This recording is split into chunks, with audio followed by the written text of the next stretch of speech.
이로 말미암아 주 예수 안에서 너희 믿음과 모든 성도를 향한 사랑을 나도 듣고 내가 기도할 때에 기억하며 너희로 말미암아 감사하기를 그치지 아니하고 우리 주 예수 그리스도의 하나님 영광의 아버지께서 지혜와 계시의 영을 너희에게 주사 하나님을 알게 하시고 너희 마음의 눈을 밝히사 그의 부르심의 소망이 무엇이며 성도 안에서 그 기업의 영광의 풍성함이 무엇이며 그의 힘의 위력으로 역사하심을 따라 믿는 우리에게 베푸신 능력의 지극히 크심이 어떠한 것을 너희로 알게 하시기를 구하노라.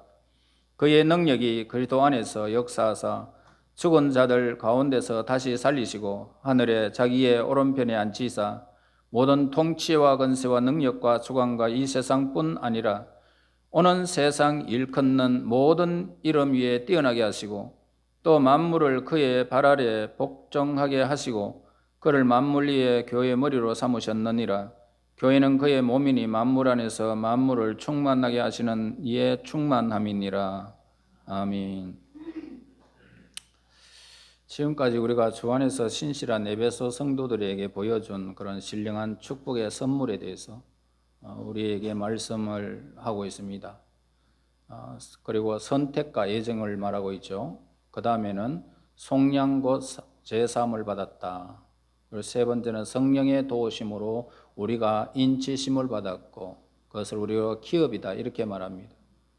이 기업은 바로 오늘 우리에게 신령한 축복, 하늘에 속한 축복의 내용들이고 성도들이 감사하고 기뻐해야 하는 그런 내용들을 가리킵니다. 그래서 그 축복을 받은 성도들 때문에 생긴 그런 감사와 또 자기가 사랑하는 에베소 성도들을 위하여 기도하는 기도 내용의 본문의 주제임을 가르쳐 줍니다.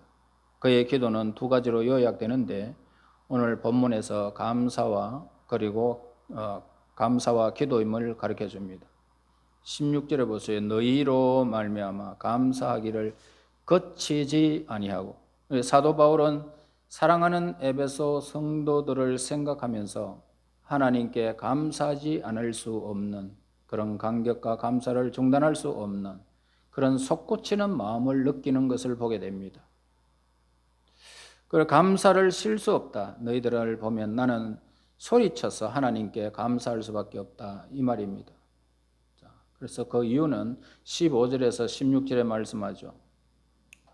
이로 말미암아 감사하기를 그치지 아니하고 이로 말미암아 주 예수 안에서 너희 믿음과 모든 성도를 향한 사랑을 나도 듣고 내가 기도할 때에 기억하며 너희로 말미암아 감사하기를 그치지 아니하고 그러므로 사도 바울이 감사하게 된 이유를 두 가지로 요약을 하고 있습니다. 에베소 성도들의 그 믿음과 그리고 사랑 때문이다 이렇게 말합니다. 누구나 감사거리가 있으면 감사하기 마련입니다. 그러나 그보다 한 걸음 더 나아가서 많은 성도들에게는 매사에 감사하는 그런 태도, 감사하는 체질이 되어야 함을 가르쳐 줍니다. 사실 그 이전에 우리가 바울에게 발견할 수 있는 것은 뭡니까? 언제나 감사했죠. 내가 다시 말하노니 기뻐하라.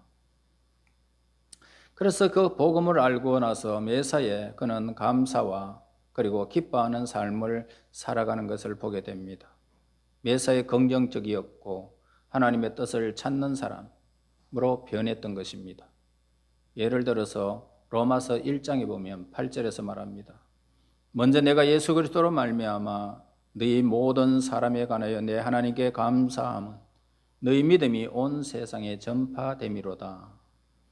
고린도전서 1장 4절에 보면 그리스도 예수 안에서 너희에게 주신 하나님의 은혜로 말미암아 내가 너희를 향하여 항상 하나님께 감사한다.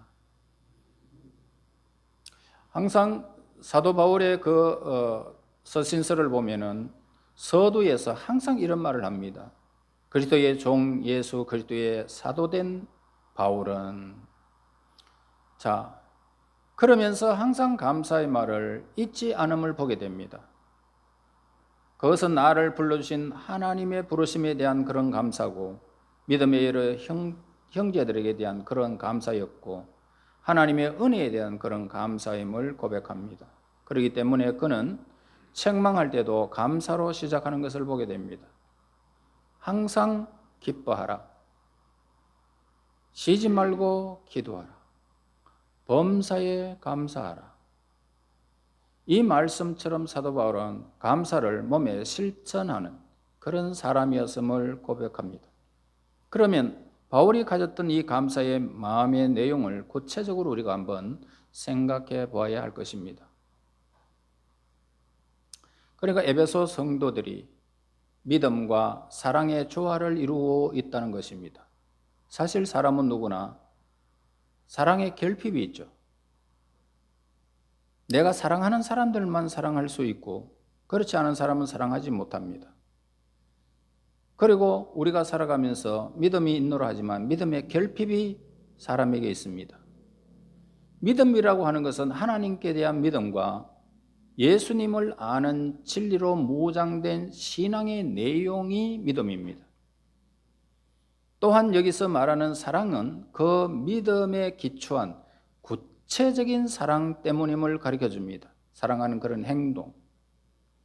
야고보서 2장 14절에 보면은 내 형제들아 만일 사람이 믿음이 있노라 하고 행함이 없으면 무슨 유익이 있으리요?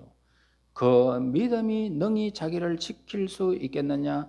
그 믿음이 자기를 구원하겠느냐? 야고보 사도가 말한 것처럼 믿음의 행동을 의미하면서 행동을 곧 믿음이다 이렇게 결론을 짓고 있죠. 그러니까 믿는 대로 살고 믿는 대로 행동할 때에 하나님의 구원의 역사가 완전히 드러난다는 그런 이야기입니다. 그리고 오늘날 우리나라의 현실을 우리가 한번 돌이켜보면은 교제가 부족해서 예수 못 믿는 사람들이 있을까? 아니라는 것입니다. 교회는 차고 넘칩니다. 많습니다.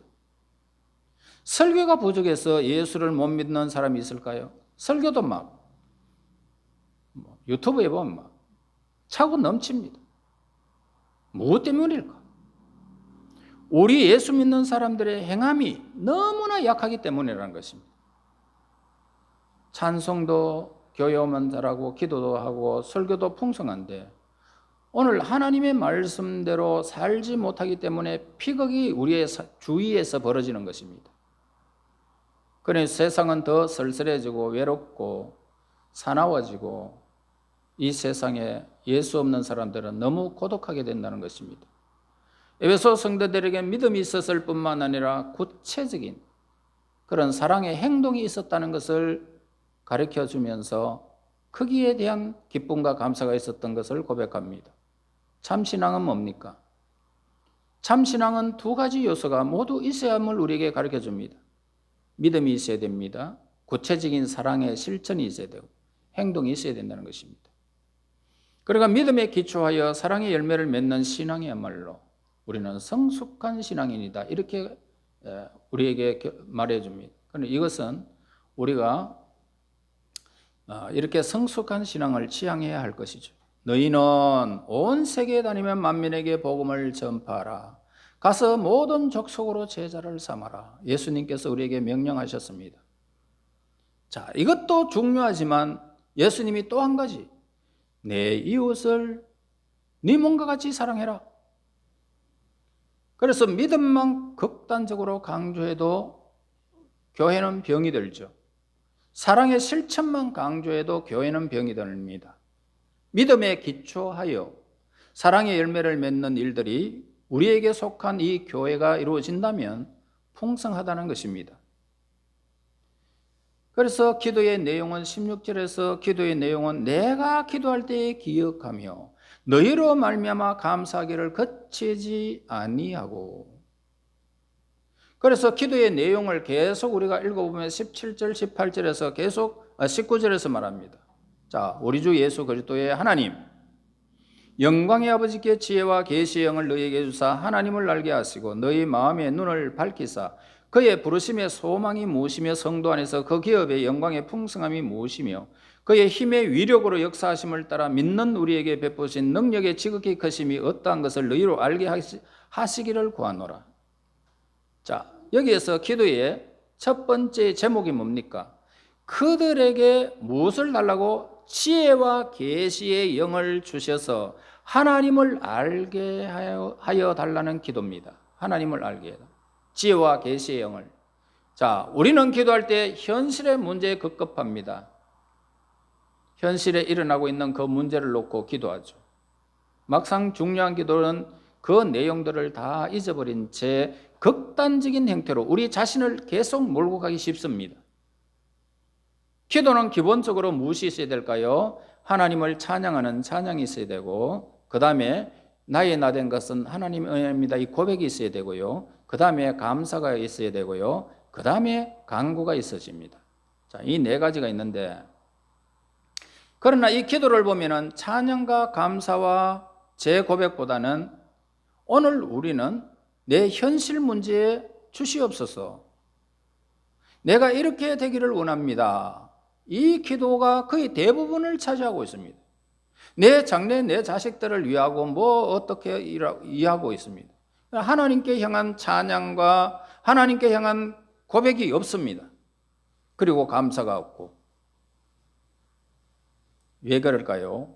오늘 우리는 하나님의 뜻을 모르고 있기 때문에, 기도와 계시의 영이 우리에게 없기 때문에 현실 문제에 급급해 있다는 것입니다.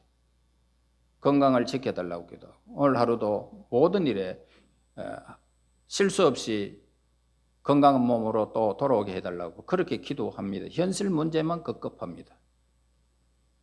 그러니까 현실에 얽매여 있으면 이 모든 삶의 문제의 노예가 되어집니다. 마음의 여유가 사라집니다. 하나님이 어떠신 분인지, 하나님의 사랑이 어떤 것인지를 생각할 수가 없습니다. 그리고 우리에게 있어서 가장 시급한 문제는 기도의 내용을 하나님께서 기도의 내용을 통해서 하나님을 아는 지식이 우리에게 필요한 것입니다. 그리고 하나님을 깊이 알지 못한 채 봉사를 하면 얼마나 마음이 하기 싫습니다. 실수가 굉장히 많습니다. 하나님을 알지 못한 채 우리가 이렇게 예배를 드리면 이 예배가 엉뚱한 데로 흘러갑니다.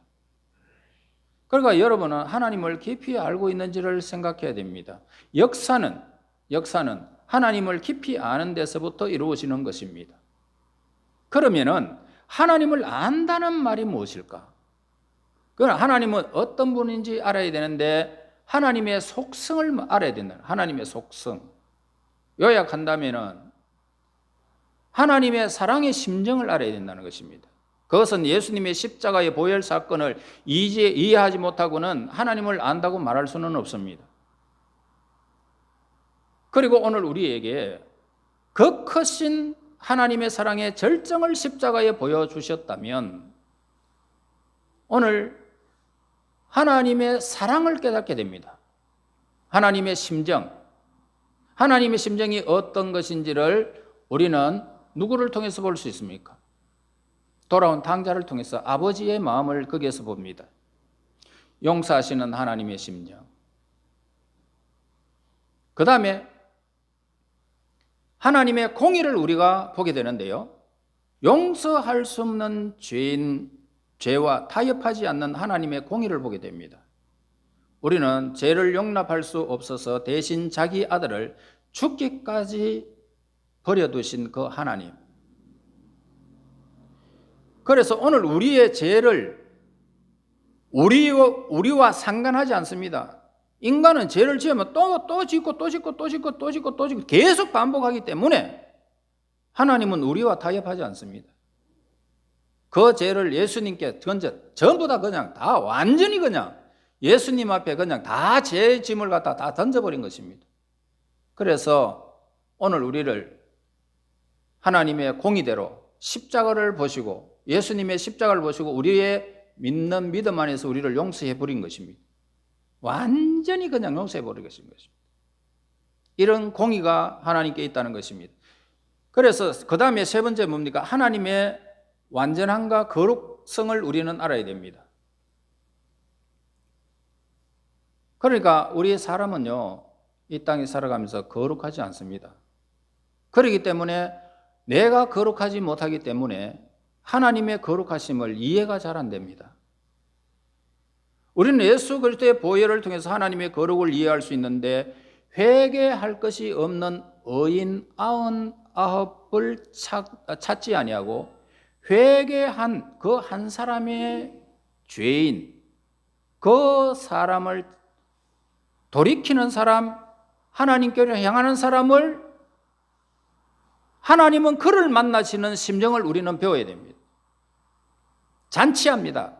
어린 양, 원래 있었던 양이지만 잃어버렸는데 다시 찾았다.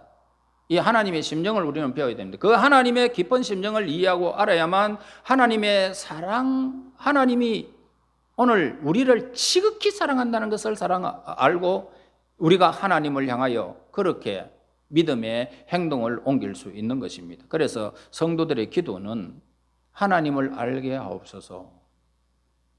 하나님, 내가 하나님을 알게 되기를 원합니다. 이 기도가 여러분들의 중심을 이루어야 됩니다. 성경 공부의 모든 내용이 하나님을 아는 일이라는 겁니다. 우리의 기도의 모든 내용이 하나님을 아는 일이에요. 그래서 하나님을 아는 것에서 참다한 교제가 이루어지기 때문입니다. 하나님과 나 사이의 관계가 깊어지면 일은 굉장히 쉽습니다. 기도도 쉬워지고요. 하나님을 잘 알기 위해서는 어떻게 해야 할까? 오늘 그것을 본문에서 가르쳐 주는데 지혜와 계시의 정신이라고 말합니다. 그러니까 지혜의 성령, 계시의 성령을 우리가 받아들이라는 것입니다. 지혜는 뭡니까? 성령님의 도우심을 받아서 스스로 모든 마음을 깨달는 것을 말하고 있습니다. 스스로 깨달는 마음. 그러니까 이렇게 계시는 뭡니까? 깨닫도록 하나님께서 나에게 가르쳐 주시는 부분을 말하고 있습니다. 계시라는 것은 내가 깨닫도록 하나님께서 나에게 가르쳐 주는 그런 부분. 이 두 가지는 하나님을 이해하는데 동시에 필요한 것입니다. 그러니까 지혜의 마음으로 성경을 읽고 성경 속에서 하나님의 뜻을 깨닫고 기도를 통해서 하나님의 뜻을 전달하고 계시받은 놀라운 역사들이 조화를 이룰 때에 우리는 하나님의 심정 속에 들어가게 되는 것입니다. 오늘 우리 성도들이 예전이나 지금이나 변함없는 진리가 하나 있다면 하나님과 가까워지는 것 이상 더 위대한 전략은 없습니다. 하나님과 나와 자꾸 가까워져야 됩니다. 하나님과 더 깊은 교제보다는 더 우선적인 것은 이 세상에는 없습니다. 하나님과 가까워지고 하나님과 깊어지는 18절 19절 보세요. 너희 마음의 눈을 밝히사 그의 부르심의 소망이 무엇이며 성도 안에서 그 기업의 영광의 풍성함이 무엇이며 그의 힘의 위력으로 역사하심을 따라 믿는 우리에게 베푸신 능력의 지극히 크심이 어떠한 것을 너희로 알게 하시기를 구하노라. 바울은 여기에서 우리의 눈을 밝혀주십시오라고 시작합니다. 우리의 눈을 밝혀주십시오. 다시 말하면 우리의 눈이 지금 멀었다는 것입니다. 앞날 내가 어떻게 할까? 내 삶의 어떤 방향을 내가 가야 할까? 내 자신에서 내 삶에 그냥 그 앞길만 탁 있기 때문에 우리가 눈이 멀어버린 것입니다. 그러니까 물질로 인해서 세상 욕심으로 사탄의 방해로 말미암아 우리의 영적인 상태가 흐려졌다는 것입니다. 그러므로 오늘 우리는 이렇게 기도해야 되겠죠. 하나님, 우리의 눈을 밝혀주십시오. 그리고 나에게 세 가지만 좀 보게 해달라고 기도해야 됩니다. 하나님의 부르심의 소망이 무엇이며 소망 문제. 나를 이렇게 불러주셨는데 나에 대한 이 소망이 무엇입니까? 그런데 그 기업의 영광의 풍성함은 무엇입니까? 영적에 관한 문제. 그걸 하나님이 베푸시는 능력의 크심을 알게 하옵소서. 하나님의 능력에 관한 그런 문제를 우리는 생각해야 됩니다. 그리고 기도해야 되겠죠. 그럼 먼저 소명 생각해 봅시다. 소명. 바울의 경우는 그의 부르심의 은총을 깨달았던 사람이잖아요. 부르심을 받은 후에 그의 생애가 완전히 변해버렸습니다. 그는 예수님을 만났고 이방인들을 위하여 하나님께서 허락하신 그런 소명을 얻게 된 것입니다. 우리에게도 하나님의 부르심은 여러 가지로 나타날 것입니다. 어떤 사람은 목사, 어떤 사람은 선교사, 그리고 오늘 우리는 장로와 권사와 집사와 여러 가지로 오늘 직업을 통해서 우리는 부르심을 받은 사람입니다. 소명을 받은 거죠. 또한 가정을 통해서도 하나님의 부르심을 받았는데 결혼을 통해서 우리는 부르심을 받게 된 것입니다. 한 가정을 이루게 하신 것은 하나님의 부르심으로 그 가정이 이루어진 것입니다. 그래 동시에 하나님은 오늘 우리 교회의 한 권속으로 불러주셨습니다. 왜 골목골목마다 교회가 세워져 있는데 왜 하나님은 꼭 여기에 우리를 불러주셨을까? 여기에 하나님 뜻이 있다는 것입니다. 여기에 비밀이 있다는 것입니다. 한 사람도 오늘 우리 교회에 거저 온 사람은 없습니다. 그러므로 우리는 더 적극적으로 우리가 속한 이 교회의 문제를 생각하고요. 하나님이 주신 그 은혜를 우리는 생각하고요. 뜻을 생각하며 전진해 나가고 발전해 나가야 할 필요가 우리에게 있는 것입니다. 그리고 또 우리가 하나 크게 넓게 생각한다면 하나님은 오늘 이 모든 세계에 어마어마한 인구가 있는데 그 중에 한국을 우리에게 주셨다. 한국에 우리를 불러주셨다는 것입니다.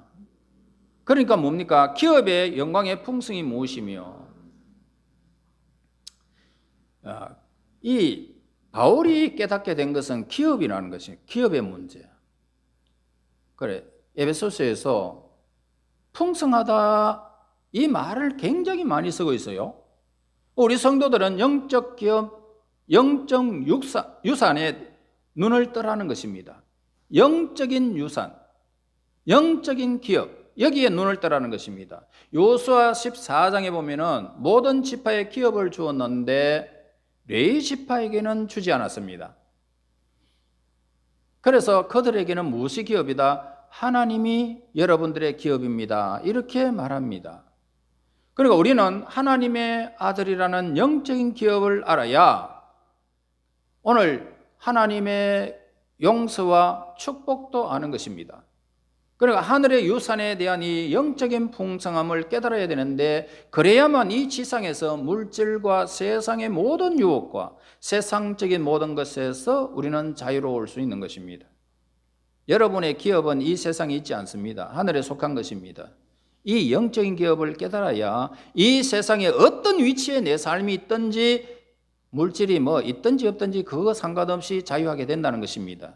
아브라함과 같이 네가 자하면 내가 우하고 네가 우하면 나는 자할 것이다. 그는 하나님과 밀접한 관계를 가지고 있었기 때문에 세상적인 것들로 통해서 쉽게 손 뗄 수 있고 그리고 앞날에 걱정 없이 그냥 갈 바를 알지 못하고 그냥 막 가는 것입니다. 하나님의 기업의 풍성함이 무엇인지를 알았기 때문에. 그래서 우리는 하늘나라에 대한 확신이 있게 되면 우리는 세상에서 하나님의 자녀로서 자유롭게 무슨 일을 만나도 거기에 매이지 아니하고 자유롭게 우리는 살아갈 수 있다는 것입니다. 그 다음에 마지막으로 바울은 이렇게 에베소 성도들에게 깨닫게 해주셨던 것은 바로 하나님의 능력의 크심을 말씀하고 있습니다. 20절에서 말하죠. 그것을 부활의 능력이다 이렇게 설명하고 있습니다. 자, 우리에게는 부활의 능력이 있습니다. 자, 이것을 우리는 즐거워하시고 감사하시고 이것을 누리시고 고난과 억울함, 손해보는 것들이라 할지라도 우리에게는 부활의 능력이 있기 때문에 우리는 즐거워하라는 것입니다. 부활은 뭘 말합니까? 죽음을 초월한 것이 부활이에요. 부활신앙은 현재의 고난을 초월해버리는 것입니다. 부활신앙은 내가 억울하게 막 손해를 막 보잖아요. 손해를 보면은 막 내 마음이 굉장히 억눌리잖아요. 그런데 그걸 갖다가 완전히 그냥 극복해버리는 것입니다. 부활신앙이 있으면. 하나님은 이 계기로 내가 이렇게 손해를 봤는데 분명히 하나님은 또 나에게 더 엄청난 것을 준비하고 계신다는 것을 아는 자가 부활의 능력을 가진 사람입니다. 그걸 초월해버려요. 여러분은 오늘 우리 예수 믿는 사람들을 쉽게 말하면 세상에서 손해도 보고 오른밤을 때리며 왼밤도 돌려댈 수 있는 억울함을 받는 그 사람들이 바로 예수 믿는 사람임을 우리에게 가르쳐 주죠. 그러나 우리에게 성경은 뭐라고 말합니까? 현재의 고난은 장차 우리에게 나타날 영광과 좋게 비교할 수 없도다. 그러니까 부활 뒤에 무엇이 있을까? 예수님을 의하면 우리는 성천하는 것입니다. 예수님으로 말미암아 하늘에 오르사 전능하신 하나님 우편에 앉아 계시면서 정사와 권세, 능력을 가지고 만물을 발 아래 복종하게 하시고 만물 위에 교회의 머리로 세우셨다는 그 모델이 우리에게 주어진 것입니다. 그래서 우리는 세상에 살아가면서 이 하늘의 영광을 보지 못하면 피곤해서 일할 수가 없는 거예요. 속상하고 힘들어서도 못하는 거예요. 그 영광의 풍성함을 알아야 우리가 가는 것입니다. 반대로 그 영광을 확신하는 성도들은 어떨까요? 그 영광이 너무나도 강하게 우리에게 다가오는 것을 믿음으로 우리가 보지 못하는 것들의 증거로 삼고 가는 것입니다. 그렇기 때문에 우리는 이 땅 위에 실망하지 않고 일하는 것입니다. 자, 그래서 서로 용서받고 용서할 수도 있고 회개하고 사랑하는 것이 다 가능해지는 것입니다. 이 영광의 기업의 풍성함과 하나님의 이 구원의 능력뿐만 아니라 부활의 능력, 예수님의 그 영광과 함께 우리 모든 성도들에게 이끌어 가실 것입니다. 이 부활의 능력으로 우리를 이끌어 가실 거예요. 그래서 그 풍성을 좀 알아라. 그걸 알면 기도가 되고 그걸 알면 모든 상황을 극복하게 된다는 것입니다. 이 풍성함이 여러분 속에 있습니다. 예수 안에서 다 속해 있는 여러분들에게 있습니다. 이 풍성함을 여러분 기억하시고요. 이 땅에 지금 어떤 일을 만나도 전혀 요동하지 마시고요. 풍성함의 속에서 하나님을 섬기면서 감사가 우리의 입술에 생활화가 되어져서 여러분의 삶에서 기쁨의 열매, 풍성함의 열매, 하나님께로 향하는 믿음의 열매가 더하여져서 삶의 모든 원동력이 되시기를 하나님의 지식이 여러분 계시의 영을 통해서 온전히 나타나기를 예수님 이름으로 축원합니다. 하나님, 우리에게 날마다 우리를 연약함을 도우시는 우리 하나님 감사합니다. 세상에 속하여 살면서 수많은 고통과 번민 속에 우리를 이 땅 위에서 버려두지 아니하시고 하나님의 영광의 나라의 풍성함을 깨닫게 하시고 부활의 능력을 깨닫게 하셔서 이 자리에 오게 하심을 진실로 감사합니다. 앞날도 그렇게 되기를 저희들이 원합니다. 하나님을 아는 지식이 더하여지기를 원합니다. 그리하여 이 땅에 허락하는 날 동안 하나님의 기업의 풍성함이 무엇인지를 깨달아 수많은 사람들에게 참으로 아름답게 나누어 줄 수 있는 하나님의 거룩한 백성들, 부활의 능력으로 모든 상황을 극복하는 하나님의 사람들 되게 인도하여 주시옵소서. 예수님 이름으로 기도하옵나이다. 아멘.